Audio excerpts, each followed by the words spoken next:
Na entrevista do dia, com Maria Lídia Flandre, na corrida eleitoral, os ajustes finais nas candidaturas do MDB. Entrevisto Beto Mansur, liderança atuante do MDB, que já foi prefeito de Santos no período de 1997 a 2004 e atualmente está no 6º mandato como deputado federal e é vice-líder do governo Temer na Câmara Federal. Muito obrigada por estar conosco, Beto Mansur. Destacou-se muito a sua atuação lá na liderança do governo Temer, por ocasião de votação das reformas, tudo isso. Faz tempo que a gente queria conversar e é muito oportuno agora, nessa proximidade que estamos da eleição, que, ao que todo mundo diz, é de grande importância, que pode ser um marco significativo na jovem democracia brasileira. E eu quero começar com o seu partido, o MDB, e a candidatura de Henrique Meirelles. Não há consenso sobre a escolha do nome do Henrique Meirelles, em função, possivelmente, ao desempenho da candidatura dele. Eu quero saber, o MDB está mesmo desanimado com o desempenho da candidatura de Henrique Meirelles? Primeiro, cumprimentar você, a todos os telespectadores da Gazeta. Eu sinto o seguinte, eu sinto que a sociedade brasileira, ela ainda não definiu candidatura à presidência da República. Lógico que ela vem definindo as candidaturas para governadores de estado, aqueles novos e os que vão para a reeleição, até em função do interesse de deputados e senadores de quererem se reeleger. Mas a candidatura nacional ainda não foi definida. Nós vamos para uma convenção no dia 2 de agosto e o Henrique Meirelles, ele será, logicamente, consagrado como candidato do MDB, até porque o MDB é um partido que tem muita capilaridade no Brasil, tem governadores, tem muitos prefeitos, tem muitos vereadores e a gente, logicamente, vai para a disputa. O importante dizer é que nós deveremos ter uma candidatura que logicamente não será o Lula, porque ele está impedido pela lei do ficha limpa. Nós teremos alguém que seja candidato pelo PT e pelas esquerdas, na minha opinião. Uma candidatura que, na minha opinião, vem se mantendo, mas na hora da disputa, na minha visão, ele vai perder votos, que é o Bolsonaro. E nós temos aí uma candidatura de centro, com possibilidades de eleger o Meirelles, de eleger o Alckmin, de eleger... Quer dizer, um nome de centro Dias. Com chance. Sim, eu diria para vocês que nós deveremos ter uma opção do eleitorado brasileiro, que ainda não se definiu, na minha opinião, para esse pleito aí do próximo dia 7 de outubro. Bom, mas esse quadro foi muito bem descrito e o momento é de transição. As convenções devem acontecer, né, agora no fim de julho até e 5 de agosto, exatamente, e as definições estarão colocadas, Sim. né? Muito bem, mas dentro do MDB, e é aí que eu quero conversar, eu vejo, por exemplo, que no Paraná, Requião, Alagoas, Renan Calheiros está ensandecido em relação a Henrique Meirelles. Ele fala com muita clareza, ele diz que é uma estupidez. Olha o termo que ele usou, a definição pelo nome de Henrique Meirelles, e aí ele desqualifica Henrique Meirelles, que ele não é conhecido nada, ele é conhecido por ter sido presidente do Bank Boston, por ter sido presidente de conselho das empresas do Joesley Batista e tal, para lembrar, é claro, de todo o escândalo que houve. Mas o que eu quero saber é isso, qual é a de Renan Calheiros? Ele quer demolir a candidatura de Henrique Meirelles ou ele está medindo força com Michel Temer? Eu diria a vocês que o Renan, ele está num estado de Alagoas que tem uma preferência muito grande pelo Lula.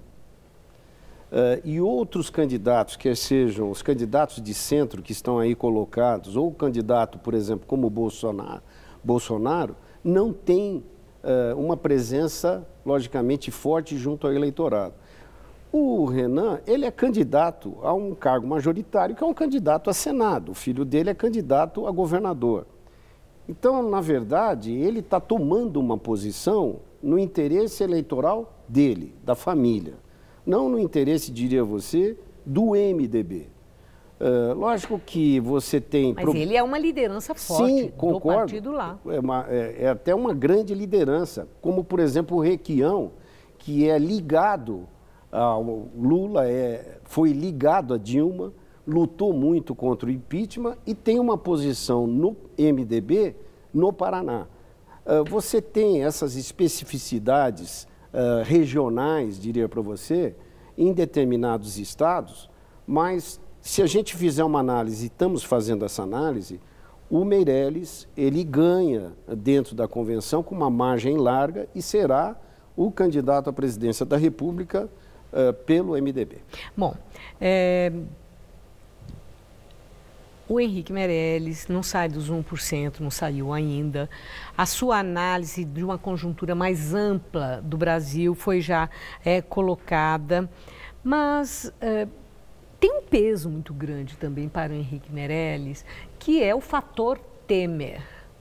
E não é uma situação favorável para o candidato, considerando a altíssima impopularidade de Temer, considerando todas essas denúncias sobre corrupção que envolve aí esse escândalo do Porto de Santos, etc. Quer dizer, é tudo muito pesado e, sem dúvida nenhuma, como mostram as pesquisas, o cidadão brasileiro não aguenta mais ouvir falar em desvio de dinheiro público, em corrupção, etc. e tal. Então, aí a pergunta é se o fator Temer pode também ser colocado na balança como fator que impede que Henrique Meirelles, que colheu créditos na vida pelo trabalho dele, tanto no setor público como privado, não deslanche. Eu acho que não vai interferir. Até porque o Henrique Meirelles, ele começou na sua atividade como engenheiro, trabalhando, cresceu no Banco de Boston e chegou à presidência do banco pelas suas qualidades. Nós não podemos esquecer que o Henrique Meirelles, ele foi presidente do Banco Central nos 8 anos de administração do PT. Aliás, ele está se vangloriando muito disso e lembrando o eleitorado petista isso. Que ele esteve lá. Sim, até porque, às vezes, no plenário da Câmara, tem uma disputa sempre muito grande dos candidatos da esquerda e contra o candidato da direita, que é o Bolsonaro. Eu falei, vocês não criticam o Meirelles, por quê? Porque ele serviu, na verdade, ao país durante os 8 anos como presidente do Banco Central e resolveu o problema da inflação. Às vezes, quando você pega no Norte e Nordeste, que tem uma presença forte de gosto pelo ex-presidente Lula, nós não podemos esquecer que o fogão que se comprou, a geladeira que se comprou, o sofá-cama que se comprou, foi na época em que o Meirelles controlou a inflação no período do governo Lula. Quando ele veio a ser convidado na administração do Michel Temer, nós fizemos um grande trabalho nesses 2 anos de administração Temer para recuperar o país. E Meirelles vai defender o legado Temer?